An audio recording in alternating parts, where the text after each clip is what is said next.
Hello friends, आज मैं explain करने वाली हूँ एक बिल्कुल लेटेस्ट रोमांटिक ड्रामा जिसका नाम है डिस्टाइंड विथ यू। एपिसोड 1 की स्टार्टिंग एक घने जंगल से होती है जहाँ पर हम एक डरावना सा टेम्पल देख पाते हैं। उस टेम्पल के आसपास काफ़ी स्पिरिचुअल थिंग्स पड़ी हुई थी। वहीं हम एक लड़की को बेहोशी की हालत में टेम्पल के अंदर देखते हैं और यही है हमारी ड्रामा की मेन फीमेल लीड ली हैंग जियो। अब जैसे ही उसकी आंख खुलती है वो अपने सामने एक लड़के को पाती है जिसका नाम था जैंग शिंगजू और यही हमारे ड्रामा का मेन मेल लीड है। और वो उसे देखकर कहने लगती है कि ड्रामाज में सब कुछ सही दिखाते हैं, इतना स्मार्ट क्रीम रीपर मेरे सामने खड़ा है लेकिन मैं ऐसे ही मरना नहीं चाहती। ये तो काफ़ी नाइंसाफ़ी है, मैंने आज तक ढंग से किसी को डेट तक नहीं किया, क्या तुम मेरे साथ चलोगे? जहाँ पर जैंग शिंगजू उसको कुछ भी रिप्लाई नहीं देता और वहाँ पर उसकी एक पिक क्लिक कर लेता है। यहाँ से सीन शिफ्ट करते हैं 6 महीने पहले का, जहाँ हम कुछ लोगों को वायलेंस क्रिएट करता हुआ देखते हैं। वहाँ पर एक बिल्डिंग कंस्ट्रक्ट हो रही थी, वो उस कंस्ट्रक्शन के बिल्कुल खिलाफ थे। वहीं पर ली हैंग जो भी मौजूद थी जो कि एक सिविल सर्वेंट है। वो उन लोगों को समझाने की कोशिश करती है लेकिन तभी प्रोजेक्ट मैनेजर वहाँ पर आते हैं। उन लोगों को काफ़ी बुरा भला बोलने लग गए थे जिस बीच उन्हें गुस्सा आ जाता है और वहाँ पर हाथापाई होने लग गई थी। लेकिन तभी हम देखते हैं कि बिल्डिंग से एक आदमी कूदकर अपनी जान ले लेता है। यहाँ से अब सीन प्रेजेंट में शिफ्ट होता है और हम जैंग शिंगजू को देखते हैं जो उसी केस से रिलेटेड एक वीडियो क्लिप देख रहा था। वो एक लॉयर है। वहाँ पर हम काफ़ी स्ट्रेंज चीज़ें देख पाते हैं, जैसे कि जैंग शिंगजू के हाथ को कोई हाथ पकड़ रहा था लेकिन जैंग शिंगजू उसे देखकर नहीं डरता। वहीं हम जैंग शिंगजू के फेस पर एक खून भरा हाथ देख पाते हैं जो उसके फेस को सहला रहा था। उसे वो देखकर कह रहा था कि मेरी कल इम्पोर्टेंट मीटिंग है, तुम आज मत आओ, तुम कल आना। मैंने तुम्हें कहा है कि मुझे तंग मत करा करो जब मैं कुछ इम्पोर्टेंट काम कर रहा हूँ। तभी वहाँ का एक कलीग उसके पास आता है और पूछता है कि सर आप किससे बात कर रहे हो? तो जैंग शिंगजू बताता है कि जो मुझे सबसे ज़्यादा प्यार करता है। फिर वो कलीग अंदर आता है और कहता है कि 3 बज चुके हैं, तुम्हें जाकर सो जाना चाहिए क्योंकि तुम ये केस नहीं जीत सकते। तो शिंगजू बोलता है कि अगर मैं ये केस जीत गया तो। और नेक्स्ट डे हम देखते हैं कि शिंजू उसी केस के लेकर लड़ रहा था जो भी रिसेंट में हुआ था। वहाँ पर हम उस बिल्डिंग के प्रोजेक्ट मैनेजर ली हुन को भी देख पाते हैं और प्रोसिक्यूटर ने वहाँ पर अपनी बात रखी थी कि उस बिल्डिंग में कंस्ट्रक्शन सही नहीं हुई है। इसी बीच वहाँ पर 31 लोगों की मौत हो चुकी है। वहाँ पर हम उसकी वाइफ को बैठा हुआ भी देखते हैं तो जैंग शिंगजू बताता है कि उसकी वाइफ ने ही उसे वहाँ से कूदने के लिए कहा था। उसकी ऐसी बातें सुनकर उस आदमी की वाइफ को काफ़ी गुस्सा आ जाता है कि तुम ये क्या बके जा रहे हो। तो जैंग शिंगजू बताता है कि इनके बेटे को ब्लड कैंसर है और वो इसी के कारण हॉस्पिटल में एडमिट है और इन दोनों ने रुपए की कमी होने के कारण ये प्लानिंग करी थी कि वो 4थी मंजिल से कूदेगा, लेकिन उन्होंने ये एक्सपेक्ट नहीं किया था कि वहाँ से कूदने से उसकी जान भी जा सकती है। इन्होंने ये डिसाइड किया था कि वहाँ से वो कूदेगा और सारा इल्ज़ाम कंस्ट्रक्शन टीम पर जाएगा और उन्हें इंश्योरेंस के पैसे मिल जाएंगे। लेकिन अनलकीली वो वहाँ से कूदा और उसका सर जाकर आयरन रोड पर लग गया और वहीं उसकी जान चली गई। तो इसी के साथ जैंग शिंगजू अपना ये केस जीत जाता है। फिर सीन शिफ्ट करते हैं ली हैंगजू की तरफ, जहाँ उसे पता लगता है कि उसका ट्रांसफ़र अब सिटी हॉल में हो रहा है, जहाँ पर उसे ये सुनकर मिस्टर होंग की याद आती है जो उसका एक सीनियर है। वो अपने ट्रांसफ़र से बिल्कुल भी खुश नहीं थी। घर ज़्यादा टाइम भी वो इसी बारे में सोचे जा रही थी और सैड थी। दूसरी तरफ हम उसी टेम्पल में देखते हैं जहाँ पर एक ब्लॉगर पहुँचा हुआ था और वहाँ के कुछ वीडियोज़ और फोटोज़ ले रहा था। लेकिन तभी उसका पैर फिसलता है और वहाँ से वो गिर जाता है और उसके सर कटने से वहाँ पर उसकी मौत हो गई थी। तभी ली हैंग की डर के मारे आंख खुल गई थी और उसे लग रहा था कि उसने ये सपने में देखा। फिर नेक्स्ट मॉर्निंग हम देखते हैं कि ली हैंग अपने काम पर पहुंच जाती है और वहाँ पर वो खुद को हिम्मत जुटा रही थी कि वो ये कर सकती है। वो जैसे ही अंदर जाती है वहाँ पर उसे मिस्टर ह्यून दिख जाते हैं, जिसे देखकर उसका तो मुँह ही लटक जाता है। ह्यून भी उसे काफ़ी ज़्यादा डांटने लग गए थे, वो उसके साथ पार्शलिटी भी करते थे। वहीं पर हम उसके और कलीग्स को भी देखते हैं जो उसे देखकर मुँह बना रही थी। वो भी उसको पसंद नहीं करती थी, यहाँ तक कि जब वो पार्टी के लिए जाते थे तो उसे इन्वाइट भी नहीं करते थे। वहाँ पर जाकर ली हैंगजू बिल्कुल भी खुश नहीं थी। तभी हम देखते हैं कि वो सब खाना खाने के लिए अकेले ही जाने लगते हैं, ली हैंगजू को नहीं ले जाती।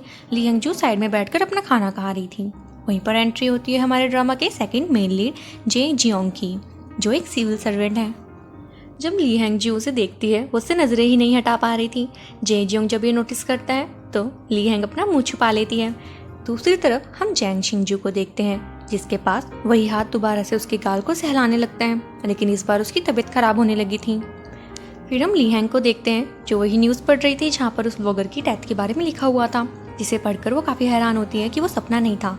वहीं पर हम उस ब्लॉगर के पेरेंट्स को देखते हैं जो काफ़ी ज़्यादा सैड थे और रो रहे थे और कहते हैं कि तुम्हें उस टेम्पल को तोड़ना ही होगा वरना हम यहाँ पर सब खराब कर देंगे। वो वहाँ पर तहस नहस करने लगे थे सामान को। कितने में ली हैंग आती है और कहती है कि वो टेम्पल जिस एरिया में है मैं ही उसकी इंचार्ज हूँ और मैं इस केस को संभाल लूँगी। तभी मिस्टर ह्यून ली हैंग से पूछते हैं क्या तुम इसे सच में संभाल लोगी। तो अगले ही सीन में हम ली हैंग को उसी की एक कलीग सेब्योक के साथ वहीं पर जाते हुए देखते हैं, जहाँ पर सेब्योक उससे पूछ रही थी कि तुमने ऐसा क्यों बोला कि तुम इसे संभाल लोगी।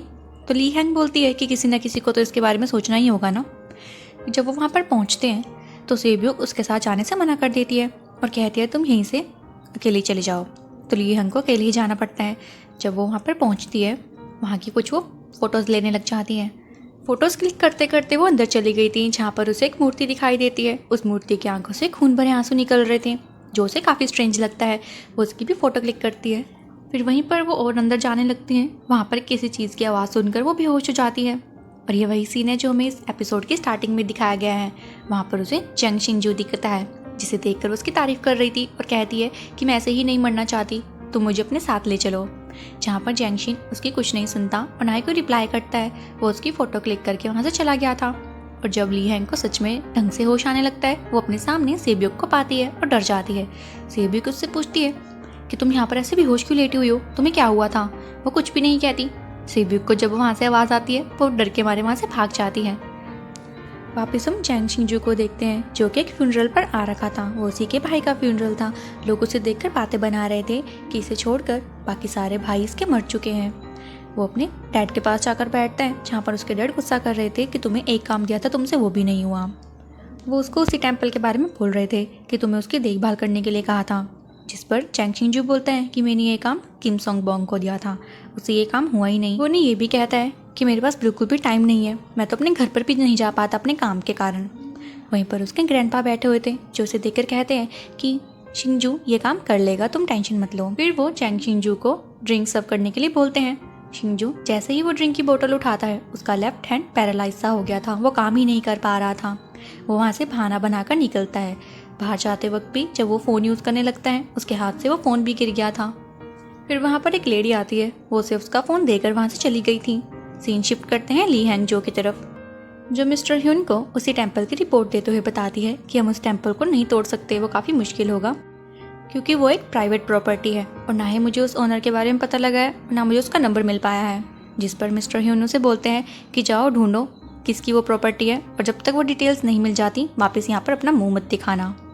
फिर ली हैंग अपने काम पे लग जाती है। वो उसी टेम्पल के आसपास वाले लोगों से उसकी पूछताछ करने लगती है, जहाँ पर उसे कुछ लोगों से पता लगता है कि ये प्रॉपर्टी काफ़ी अमीर लोगों की है और उसके चेयरमैन ने ये प्रॉपर्टी अपने बेटे के नाम कर दी है, जो कि काफ़ी जाना माना लॉयर है।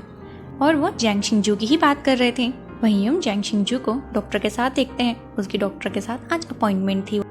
वो शिनियो को बताते हैं कि जो तुम्हारे साथ ये प्रॉब्लम हो रही है वो तुम्हारे जेनेटिक डिसऑर्डर के कारण है, इसे हम ठीक भी नहीं कर सकते और ऐसा भी हो सकता है कि तुम्हारे हाथ और फीट काम करना बंद कर जाएं, लेकिन तुम्हें फिर भी इसका रेगुलर ट्रीटमेंट लेना होगा। और वो उसे ये भी बताते हैं कि तुम्हारे दिमाग में एक टाइम बॉम्ब है जो कभी भी ब्लास्ट हो सकता है। ये सुनकर शिनजू तो शॉक रह जाता है।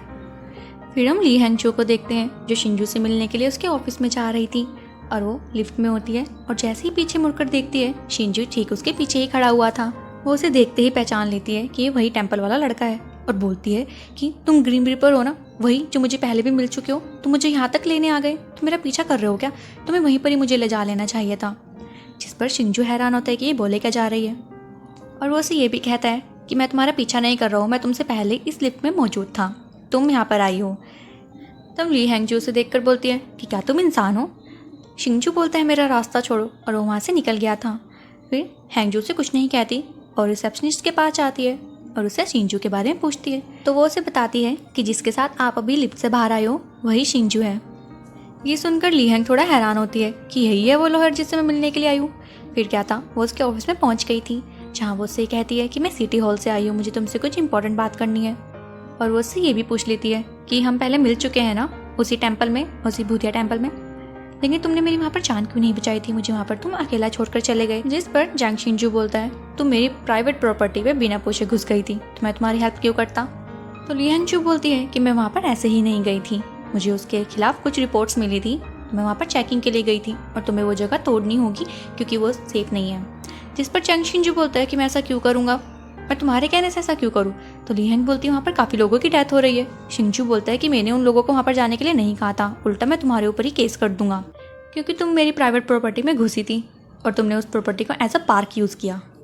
अब ली हैंग उसकी ऐसी बातें सुनकर हैरान थी तो जोंग शिंजू से बोलता है कि तुम यहाँ पर अब खड़े होकर क्या कर रही हो, तुम यहाँ से चली क्यों नहीं जाती, क्या तुम ग्रिम रिपर के साथ जाना चाहती हो। ये सुनकर वो एम्बेरस फील करती है और वहाँ से निकल गई थी।